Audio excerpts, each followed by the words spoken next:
Now, throughout the years, or put it this way, in the past, mankind, or the spiritual aspects of mankind, the spiritual workers were very limited.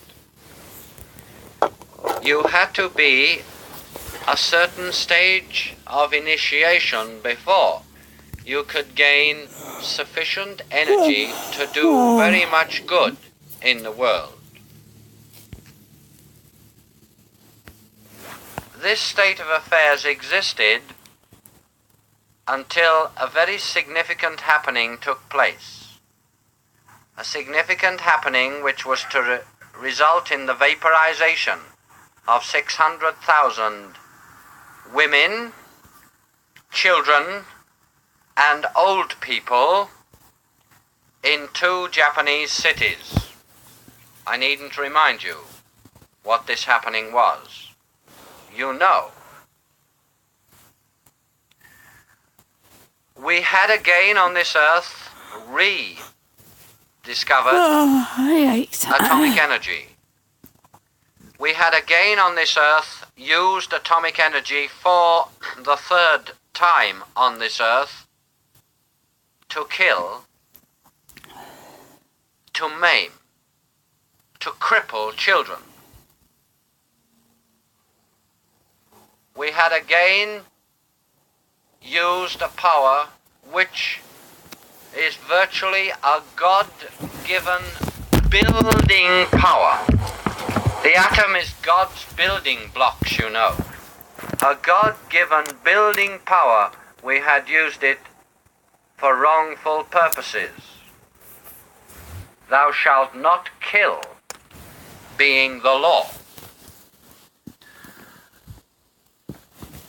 When this happened, the cosmic hierarchy made a certain very clever and not very apparent, but nevertheless very, very definite move. Now, divine intervention as such could not be allowed, because this earth had got itself into such a rotten karmic position that divine intervention could not come to the mass of humanity. But intervention could come in certain ways, and one way was the orbit around the Earth of this 3rd satellite, so that the spiritual workers throughout the world could get sufficient energy and power to do their good. You're all very fortunate. You don't realize, or some of you do. This is so weird.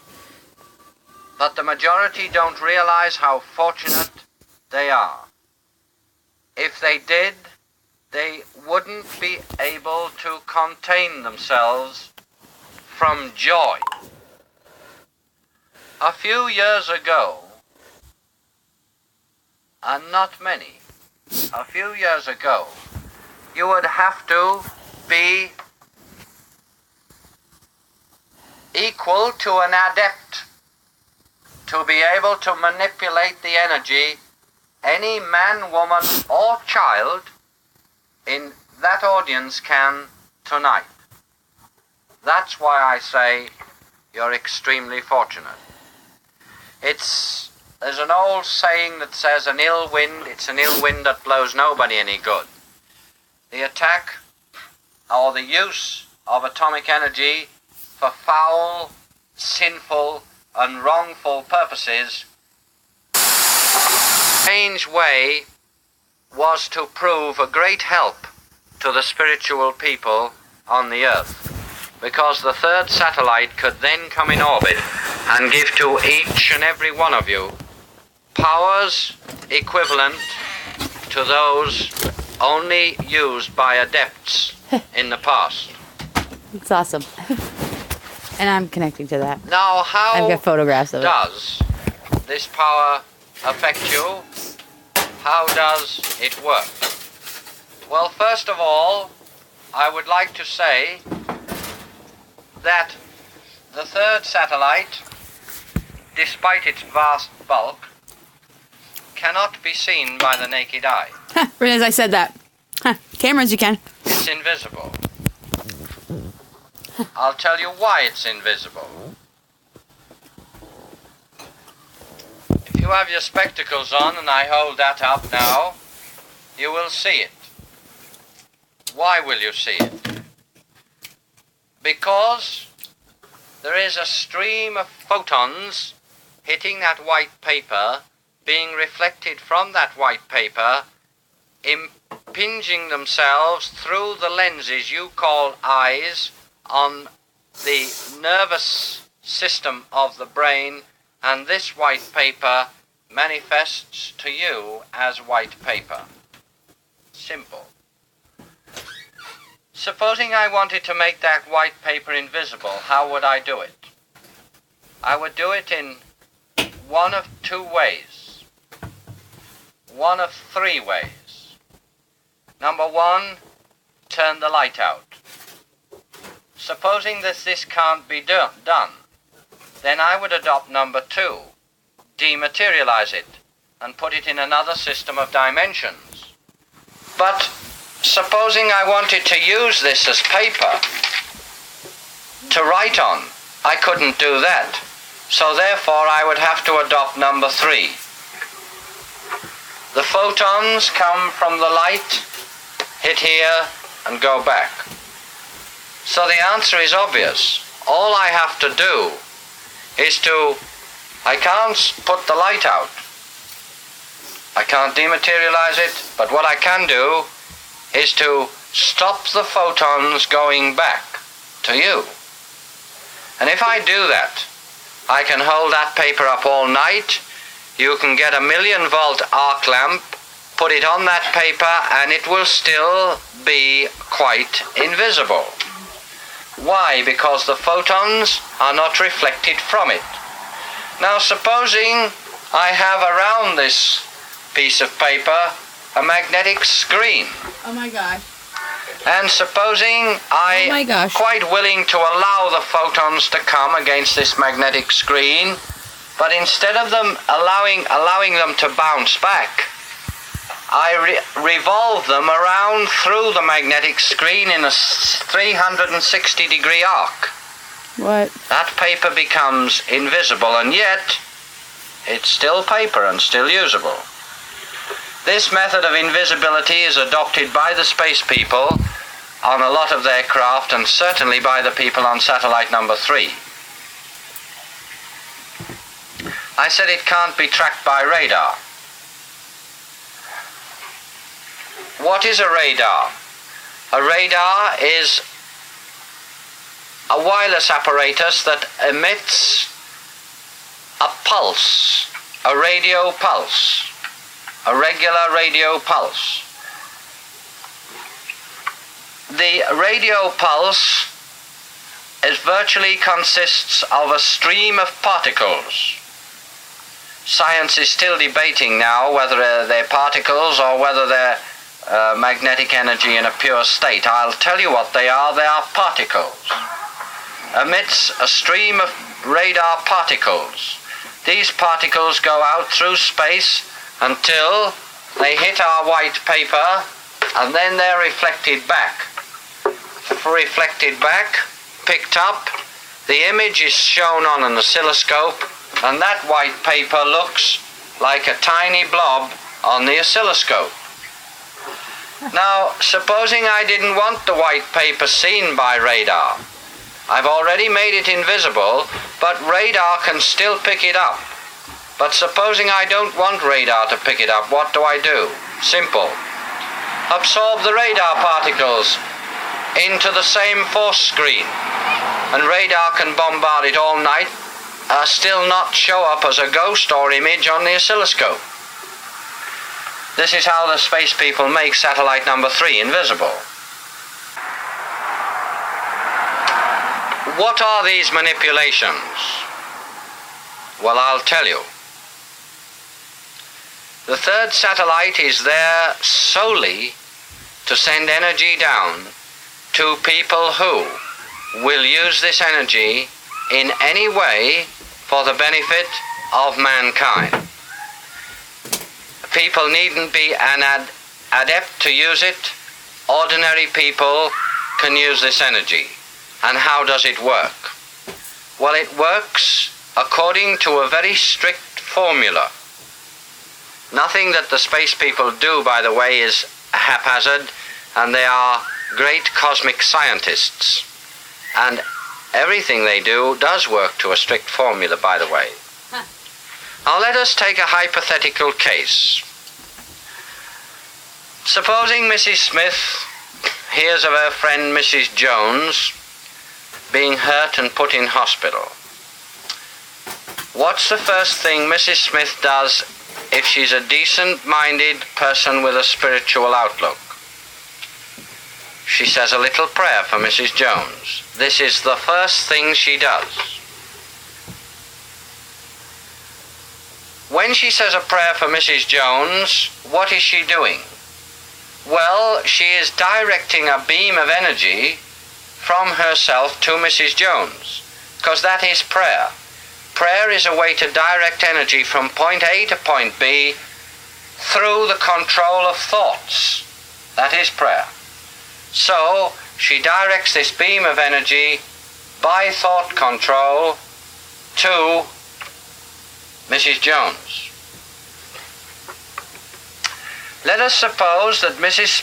Smith prays for 15 minutes for Mrs. Jones, and let us suppose that in 15 minutes she directs X units of energy towards Mrs. Jones.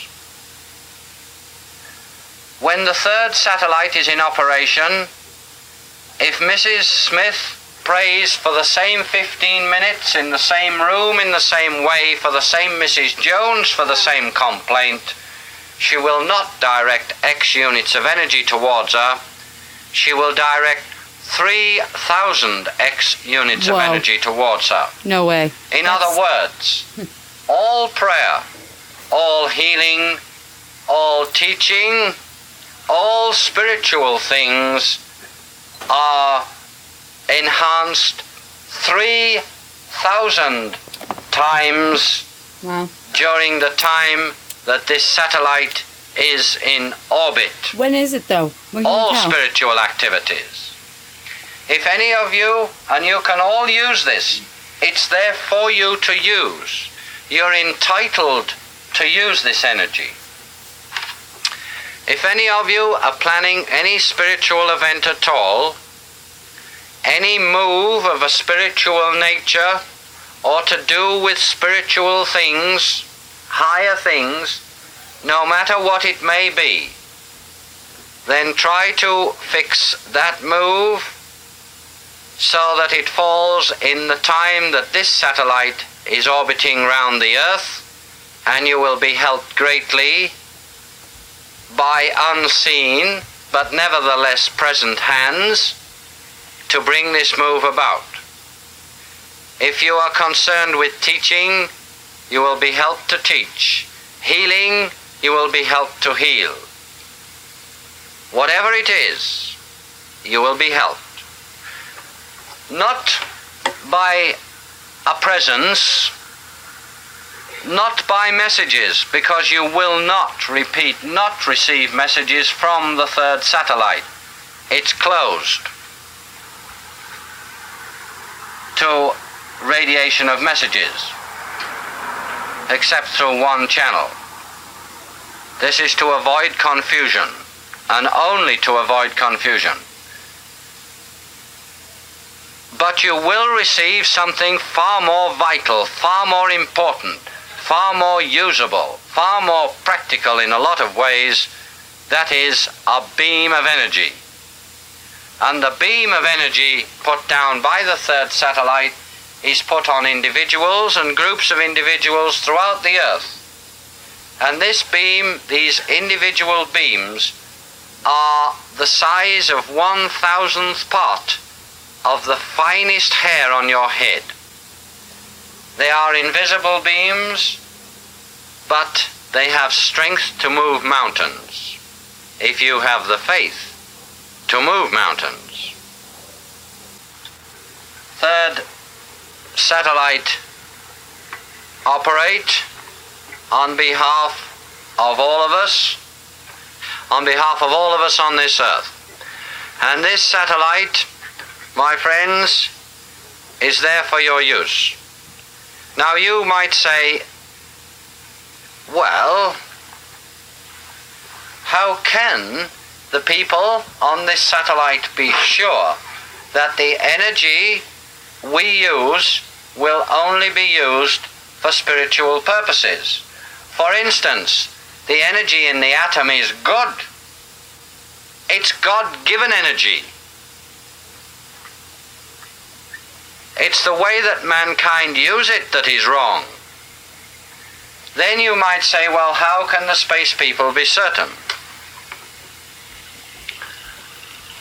I'll tell you something that you haven't been told before, unless you've heard me say it. You are known. You are known so completely that it's almost awe-inspiring. There isn't a man, woman, and child on this earth today who is not only known on this earth now, but his past life is also known, and his future lives are also known. There is a complete, absolute dossier and record on each and every one of you. There will never be any attempt to interfere with your free will, because such an attempt is against the law. But you're known. And the space people know quite completely who will use this energy properly and who will not use this energy properly. In this way, they can govern it accordingly. You can sit next door to a person and receive a beam of this energy yourself if you're doing spiritual work, and the person next door to you wouldn't even be aware of what is happening. You may not be aware of what is happening, and yet it could be happening right under their very nose. We've seen cases of it. We've proved cases of it over and over again throughout the years, because the Aetherius Society has been working on this project for years. I'd like now to play a couple of extracts from Master Aetherius and again Mars Sector 6, which were given through Dr. King in New York, again period photograph, on February the 28th, 1960, in a transmission called From Free Will to Freedom. During this time, satellite number 3 is in orbit of Terra. We will orbit about 1,550 miles from your surface. We will be undetectable by Earth instruments for reasons you have already been informed. During this time, we will radiate energy of a high vibratory nature unto all those individuals and groups upon Terra who will use this energy for the benefit of their brothers. Automatically, you too become a beneficiary.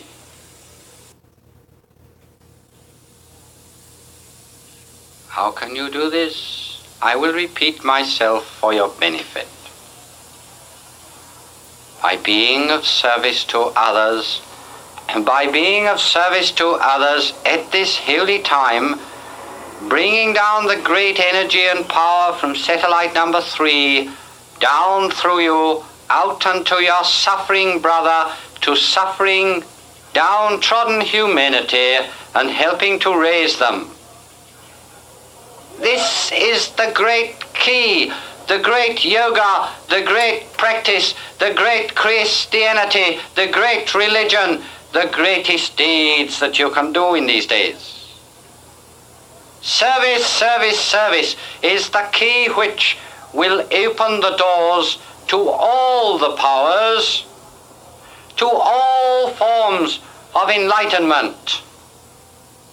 Service to others. 1,000 years ago, it was meditation. Oh my God, Tim and Eric, sector in the Sector 6. a silence. Today it is service in the noise, service in the clatter, service in the foulness, in the smell, in the ignorance of mankind.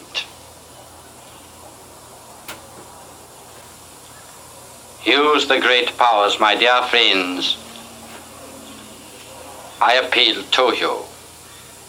And then all the things of nature will be given unto you. Well, the Aetherius Society has been cooperating with satellite number 3 since 1955.